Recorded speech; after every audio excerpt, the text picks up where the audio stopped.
Good morning, students. This is Rajbrinder Singh from Guru Nanak Public Senior Secondary School रईਆ। ਬੱਚਿਓ plus 2 ਦੀ chemistry ਕਰਦੇ ਪਏ ਆਪਾਂ। Unit ਹੈਗਾ ਇਲੈਕਟ੍ਰੋਕੈਮਿਸਟਰੀ। ਕੱਲ ਆਪਾਂ ਫੈਰੇਡੇ ਦਾ ਫਸਟ ਲਾ ਸਮਝਿਆ ਪੂਰਾ।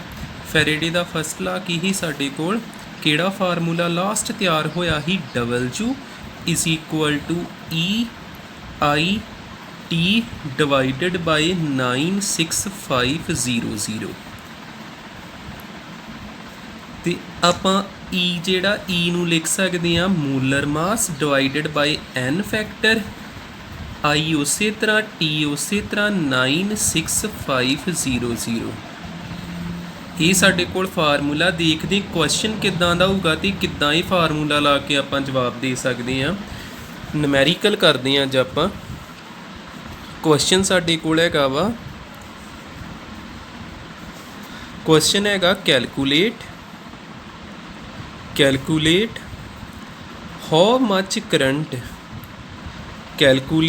how much current is necessary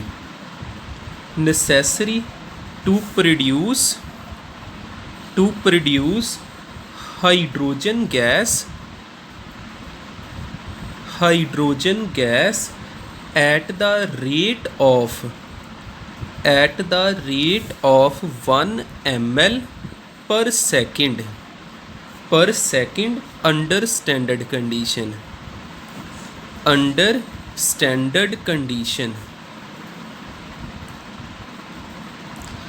ठीक है, देखिए ਇਹਨੂੰ ਕਿੱਦਾਂ ਕਰਾਂਗੇ ਆਪਾਂ ਲੱਭਣਾ ਕੀ ਆ how much current, I the value ਪਤਾ ਕਰਨੀ।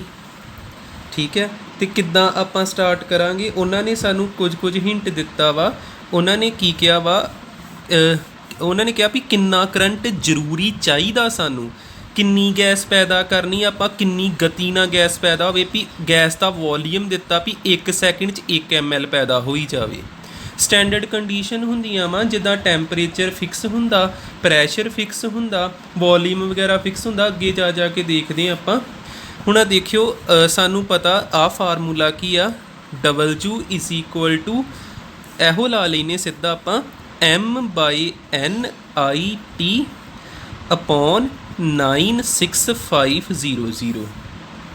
W ਉਸੇ ਤਰ੍ਹਾਂ M ਇੱਧਰ ਆਣ ਕੇ ਡਿਵਾਈਡ ਹੋ ਜਾਊਗਾ, ਉਧਰ ਕੀ ਬਚਦਾ IT N into 96500।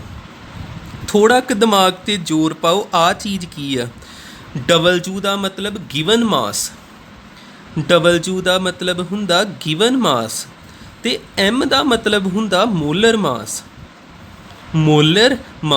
ਫਿਰ W/N ਗਿਵਨ ਮਾਸ ਬਾਈ ਮੋਲਰ ਮਾਸ ਹੁੰਦਾ ਨੰਬਰ ਆਫ ਮੋਲਸ।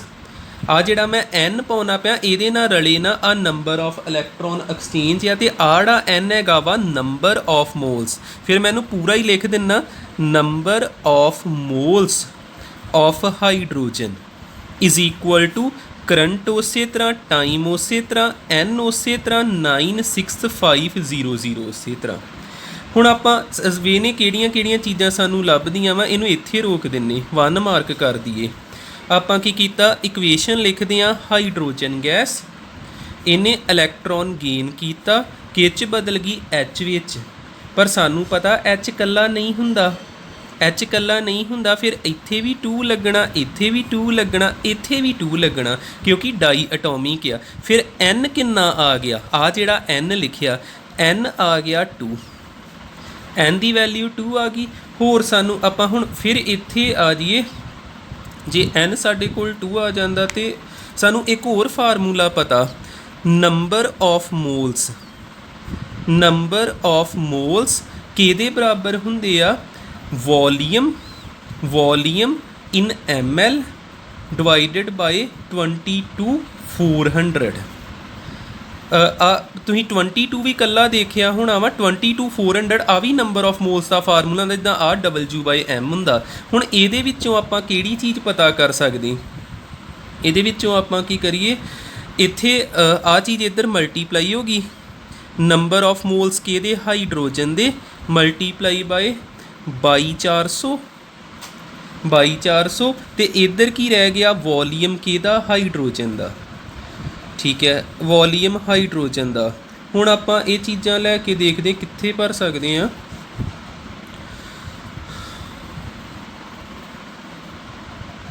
ਵਨ ਵਿੱਚ ਪਹੁੰਚਦੇ ਹਾਂ। ਫਰੋਮ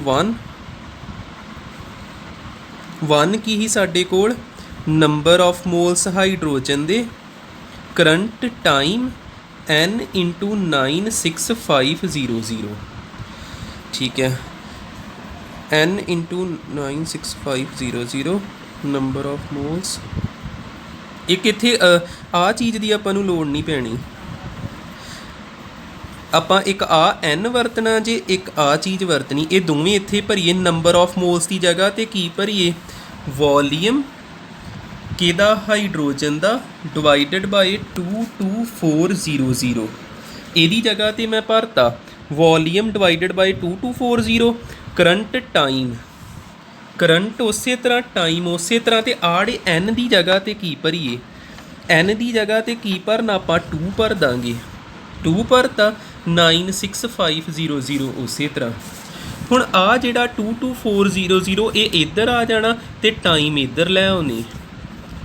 VH2 ਦੇ ਹੇਠਾਂ ਟਾਈਮ, ਕਰੰਟ 29650 22400 ਆ ਚੀਜ਼ ਆ ਗਈ।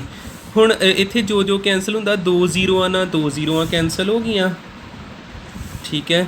ਅਤੇ ਇੱਕ ਇੱਥੇ ਆਪਾਂ ਆ ਵੇਖੋ ਆਹ ਚੀਜ਼ ਕੀ ਆ ਗਈ, ਆਪਾਂ ਨੂੰ ਗਿਵਨ ਆ ml/ਸੈਕਿੰਡ।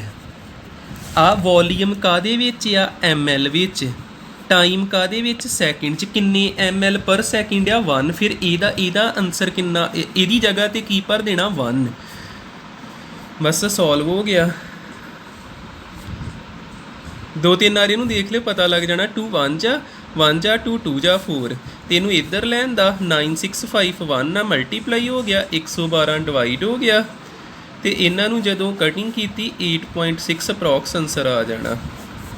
ਫਿਰ ਕਰੰਟ ਕਿੰਨਾ ਆ ਗਿਆ, 8.6 ਐਂਪੀਅਰ, ਠੀਕ ਹੈ। Thank you. ਆਪਾਂ ਇਹ ਨੂਮੈਰੀਕਲ ਕੀਤਾ ਫੈਰਡੇ ਦੇ ਫਸਟ ਲਾ ਨਾਲ ਰਿਲੇਟਿਡ।